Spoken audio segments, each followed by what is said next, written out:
VHP की 84 कोसी परिक्रमा को लेकर राजनीतिक बवाल तेज होता जा रहा है। वीएचपी ने ऐलान किया है कि किसी भी हाल में ये परिक्रमा होकर रहेगी। सरकार कह रही है ये परिक्रमा नहीं होगी, कानून व्यवस्था की स्थिति बिगड़ सकती है। संसद तक में सवाल उठ रहा है, ये कहा जा रहा है कि बीजेपी वीएचपी के बहाने राजनीति कर रही है। सिंघल जी, क्यों कर रहे हैं आप लोग ये राजनीति? क्या जरूरत है इस समय ये यात्रा निकालने की? यात्रा आज नहीं तय हुई है, ये कुंभ के अवसर पर ये निर्णय हुए थे। 3 निर्णय हुए थे कुंभ में। एक निर्णय हुआ था कि हमको कहा जा रहा था कि प्रतीक्षा करिए, तो संतों ने कहा हमने 60 वर्ष तक प्रतीक्षा की, और अब निर्णय आ गया जब कि जहां भगवान रामलला बैठे हैं वही श्री राम की जन्मभूमि है, तो अब कौन सी बात रह गई है? और दूसरा, मैं बीच में रोक रहा हूं अशोक जी आपको। आपने परिक्रमा से बात शुरू की और आप सीधे राम जन्मभूमि पे मंदिर बनाने की बात पे आ गए। नहीं, मतलब आपका सीधा मैं ये बता रहा हूं कि राम जन्मभूमि मंदिर का निर्माण करना है। मेरी बात तो करने दीजिए, क्योंकि ये निर्णय आज नहीं हुआ है। आपने कहा कि एकदम अचानक कौन सी बात आ गई, ये आज तय नहीं हुआ था। ये 3 बातें तय हुई थी, उसमें ये एक चर्चा थी कि अब ये विषय हमारे संत चाहते हैं कि संसद के द्वारा यह कानून बनना चाहिए राम जन्मभूमि के लिए, क्योंकि सरकार वचनबद्ध है कि हिंदुओं की भावना के अनुकूल कार्य करेगी। मंदिर तोड़ करके बनाया गया है। दूसरी बात उन्होंने कही थी कि जो 70 एकड़ भूमि सरकार ने अधिकृत की है वो पूरी भूमि के अंदर राम जन्मभूमि रहेगी। और तीसरी बात कही थी कि 480 वर्ष के पश्चात ये बाबरी जो ढांचा खड़ा है, 76 युद्ध हुए थे, कितने बलिदान हुए, इससे अब मुक्ति पाई है। अब कोई भी इस प्रकार का प्रतीक वहां बनने नहीं दिया जाएगा जो कि बाबरी का प्रतीक करके वहां पर हो। और ये कहा गया था कि ये सांस्कृतिक, अब सांस्कृतिक कहाँ रहा? और इसलिए जिस तरीके से आपने टेम्पो बिल्डअप किया है अभी, तो उससे लगता है कि शुद्ध रूप से ये राजनीतिक है, सांस्कृतिक तो रहा नहीं। नहीं, आपने राम मंदिर के निर्माण से ही बात शुरू कर दी। सांस्कृतिक परिक्रमा कही गई थी। सांस्कृतिक परिक्रमा कौन सी है? ये मोक्ष भूमि कौन सी है जिसको हमारे यहाँ कहा जाता है कि ये अयोध्या की ये 84 कोसी जो परिक्रमा है, यही मोक्ष भूमि। 84 लाख योनियों से मुक्ति लेने के लिए हमारे देश के भीतर 84 कोसी परिक्रमा हजारों वर्षों से चली आ रही। इसके लिए कोई समय निश्चित नहीं है। समय निश्चित है, किसी भी समय हिंदू परंपरा में समय निश्चित है। किसी समय निकाली। ये चतुर्मास का वक्त है। हिंदू परंपरा आप बताएंगे कि हिंदू परंपरा? थोड़ा मुझे भी मालूम। हिंदू परंपरा तो संत बताएंगे। हिंदू परंपरा हमारे देश के भीतर परंपरावादी लोग बताएंगे। राजनीतिक लोग हमको पाठ पढ़ाएंगे कि ये नई परंपरा डाल रहे, नई परंपरा नहीं है। इस बात को स्पष्ट रीति से चतुर्मास के दौरान कहा जाता है कि नदियां जो हैं वो भी अपवित्र मानी जाती हैं इन 4 मास के दौरान। ये भी कहा जाता है हिंदू परंपरा। क्या बता रहे हो? चातुर्मास के समय क्या जी गोवर्धन की परिक्रमा रुक जाती है? क्या कामदगिरी की परिक्रमा रुक जाती है? हमारे देश के अंदर काशी की 84 कोसी परिक्रमा है, ये किसी भी समय निकलती है। इस कार्यक्रम के लिए 1 दर्जन पुलिसकर्मी काफी है। इसके लिए 35 कंपनियां क्यों लाई गई हैं? ये अपमान करना चाहते हैं हिंदू समाज को, हमारे अपने धार्मिक कार्यक्रम से रोक रहे हैं। इस बात को आप नहीं सोच रहे हैं? परिक्रमा अभी क्यों अशोक जी? वही तो सवाल है। वो हिंदू भारत, ये वक्त ऐसा है, वो हिंदू भारत में रह रहे हैं या मुगलिया भारत? हिंदू भारत में रह रहे हैं या मुगलिया भारत में रह रहे हैं? ऐसा लगता है कि मुगलिया भारत में रह रहे हैं। क्यों? क्योंकि जब हम लोगों की चर्चा हुई थी उस समय, ये 17 तारीख की बात है, मुलायम सिंह जो चर्चा हुई है, उन्होंने तो कोई इस प्रकार की बात नहीं कही। क्या कहा था उन्होंने? उन्होंने कोई ऐसा जवाब नहीं दिया। उन्होंने कहा था कि आप करिए, उन्होंने ऐसा कोई संकेत नहीं दिया कि वो उन्होंने इस यात्रा को समझ लिया कि इस यात्रा में 2 पड़ाव हैं और 1 दिन के लिए लोग आने वाले हैं। इससे बड़ा और कार्यक्रम उन्होंने विरोध नहीं किया था। वो कोई कार्यक्रम 5 जिलों में एक साथ कोई कार्यक्रम हो रहे हैं और 5 जिलों से और 25 जिलों से वहां लोग आ रहे हैं, ये बात उनके समझ में आ गई। ऐसा नहीं है। वहां के स्थानीय लोग इकट्ठे होंगे और 2 स्थानों पर कार्यक्रम होंगे। नहीं, मैं 2 टूक पूछ रहा हूं आपसे। आपकी बातचीत हुई मुलायम सिंह जी से, उन्होंने क्या आपको आश्वासन दिया था कि मैं नहीं रोकूंगा इसको? ऐसा उन्होंने कोई संकेत नहीं दिया जिससे कि पता लगे रोकेंगे। वो 2 घंटे चर्चा हुई और उसके पश्चात 11 बजे से 1 बजे तक चर्चा होने के बाद वहां पर सब, मतलब उन्होंने हाँ भी नहीं कहा, ना भी नहीं कहा। वहां पर प्रेस इकट्ठा था और हमारे संतों को लगा कि शांतिपूर्वक ये यात्रा निकल जाएगी। इस प्रकार की धारणा भावना सबकी बनी थी और मेरा ऐसा ख्याल है उनकी इच्छा भी थी कि शांतिपूर्ण ये निकल जाए। उन्होंने कहा कि मैं वहां के अधिकारियों से बातचीत करके इस यात्रा को निकालूंगा, मगर उनको सरकारी अधिकारियों से बातचीत करने के पहले उनके यहाँ के मुगलिया सल्तनत के जो आज बने हुए हैं, आज अपने को समझते हैं कि शायद वही यहाँ के मुख्यमंत्री हैं, वही यहाँ के होम मिनिस्टर हैं, ऐसे हमारे आजम खां उन्होंने कहीं बयान दे दिया दूसरे दिन।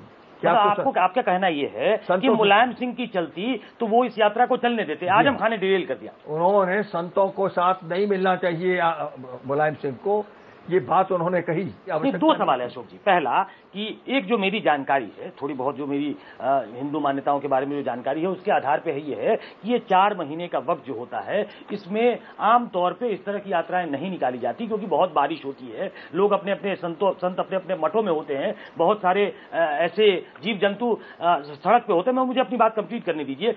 वो आपको नुकसान पहुंचा सकते हैं या आप उनको नुकसान पहुंचाएंगे, इसलिए आमतौर पर मान्यता यह है कि ये अभी परिक्रमा या इस तरह की कोई यात्रा नहीं होनी चाहिए। पहली बात तो ये, और दूसरा ये समय जो है आप चुनकर निकालते हैं क्योंकि कहीं ना कहीं इसका मकसद राजनीतिक होता है।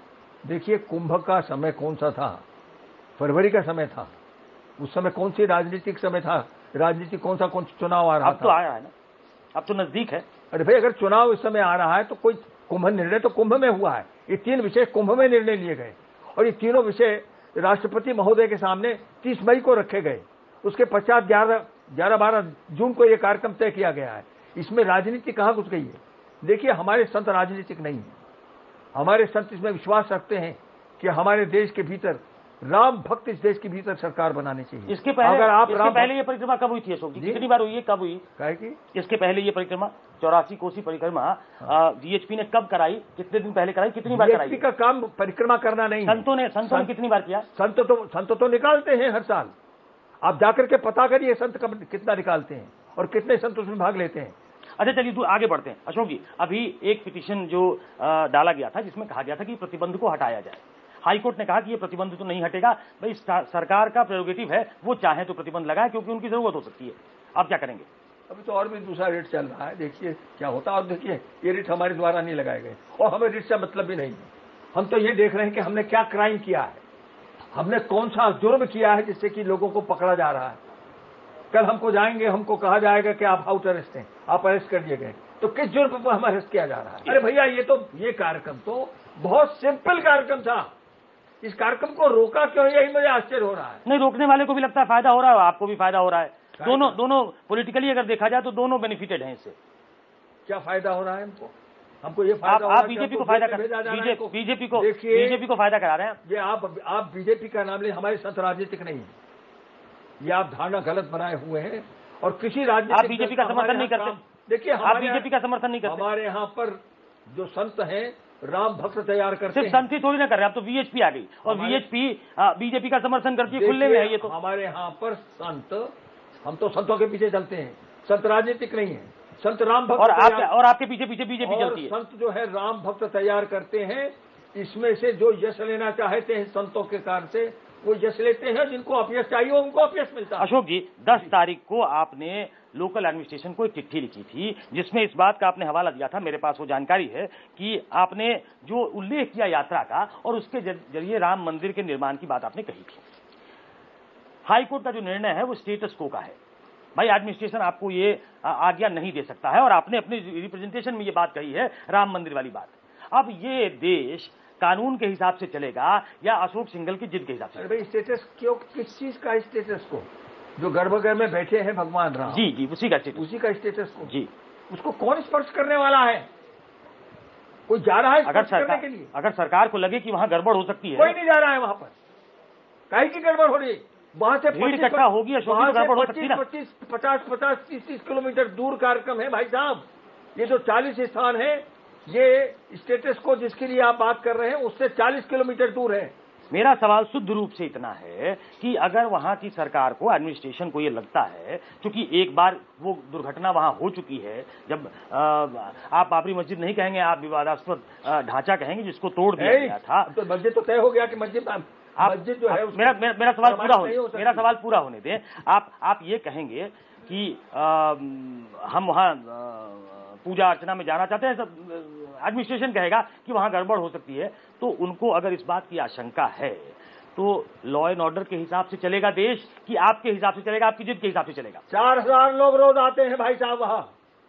अगर 100 लोग और 150 लोग वहां चले जाते हैं और दर्शन करने के लिए जाते हैं, स्टेटस को बिगड़ रहा है वहां। ये कौन सा जो धारा है जिसके कारण मतलब जिसके पीछे आपने इतनी शक्ति लगाई है, आप कह रहे हैं बस 100-150 लोग ही आएंगे, बस इतने ही कार्यक्रम है। लगता है आपकी ताकत भी कमजोर हो गई अशोक जी। अरे भाई साहब, जब वीएचपी की ताकत कमजोर हो गई आपके कहने से, इतने बड़े कॉल से अगर 100-150 की संख्या ही अरे भाई, हमारा यात्रा बहुत छोटी सी यात्रा है, इस यात्रा को तूल दिया जा रहा है बिना बात। आप कह रहे हैं कि ये राजनीतिक, इसमें कुछ भी नहीं है। संसद में ये बात गूंज रही है, बीजेपी के जो वहां के अध्यक्ष हैं वो कह रहे हैं भाई यात्रा तो होनी चाहिए।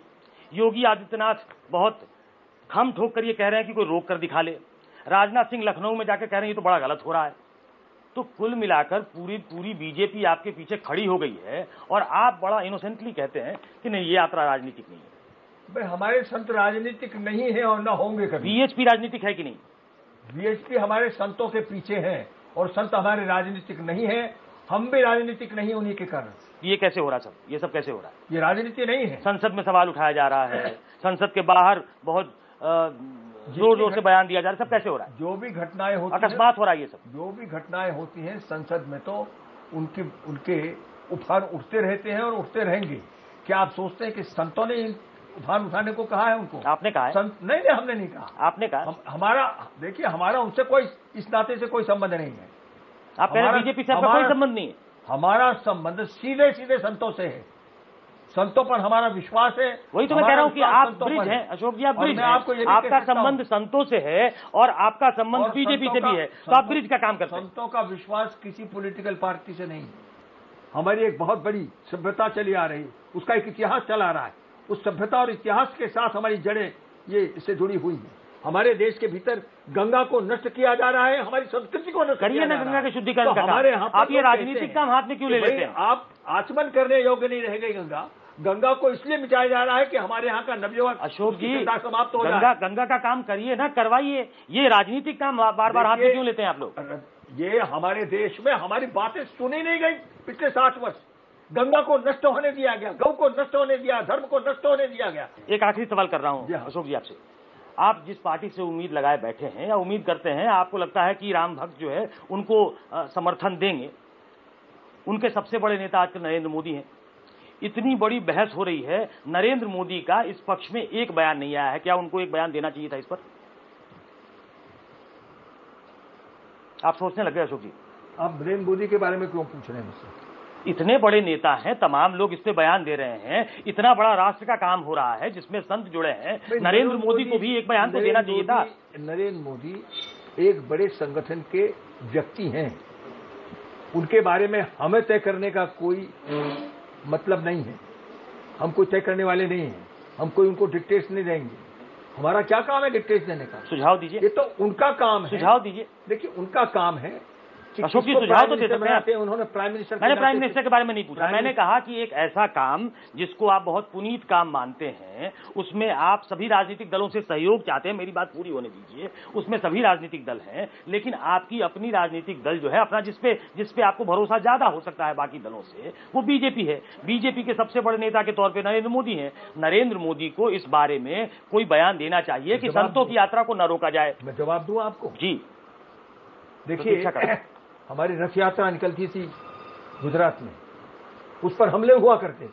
मेरे एक सीधे सवाल का सीधा जवाब दे दीजिए। अगर निकलती है, मेरे एक सीधे से सवाल का अशोक जी सीधा जवाब दे दीजिए। संतों की यात्रा है, बहुत अच्छा काम है, आपका कहना है। बीजेपी के सबसे बड़े नेता नरेंद्र मोदी हैं। नरेंद्र मोदी को क्या ये सुझाव आप देंगे कि कम से कम वो अपनी तरफ से ये कहें कि संतों की यात्रा को डिस्टर्ब न किया जाए?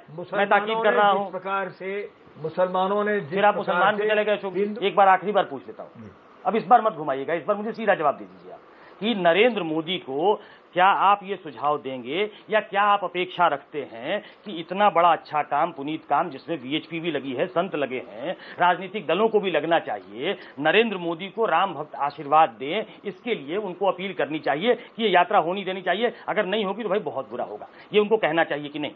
मेरे बहुत बड़े अच्छे संबंध हैं उनके, और वो अभी आने वाले हैं उत्तर प्रदेश में, उनके भाषण होने दीजिए। अभी आप क्या मुझसे क्या कहलवाना चाहते हैं? ये तो उनका काम है, वो खुद ही कहेंगे। उनके कार्यक्रम उत्तर प्रदेश में होने तो दीजिए। जो कुछ कहना है उनको उत्तर प्रदेश में जाकर बोलेंगे। इन तमाम सवालों के जवाब नरेंद्र मोदी उत्तर प्रदेश में देंगे। वो संतों की यात्रा रोकी गई तो उत्तर प्रदेश में इसके बारे में भी कहेंगे, आपको विश्वास है? जरूर बोलेंगे। अरे अभी मैंने देखा कि ये राजनाथ सिंह कल बोले हैं, परसों को और बोले हैं, ये तो सब बोलेंगे, क्यों नहीं बोलेंगे। चलिए अशोक जी, बहुत बहुत शुक्रिया हमसे बात करने के लिए। ये थे अशोक सिंघल, जिस बात की वकालत करते हुए कि ये यात्रा होने देनी चाहिए, इसका राजनीति से लेना देना नहीं है। जज आप खुद कर सकते हैं, आप खुद फैसला कर सकते हैं कि इसका कोई राजनीति से लेना देना है कि नहीं। होगी फिर किसी और शख्सियत से मुलाकात, तब तक के लिए नमस्कार, शुक्रिया।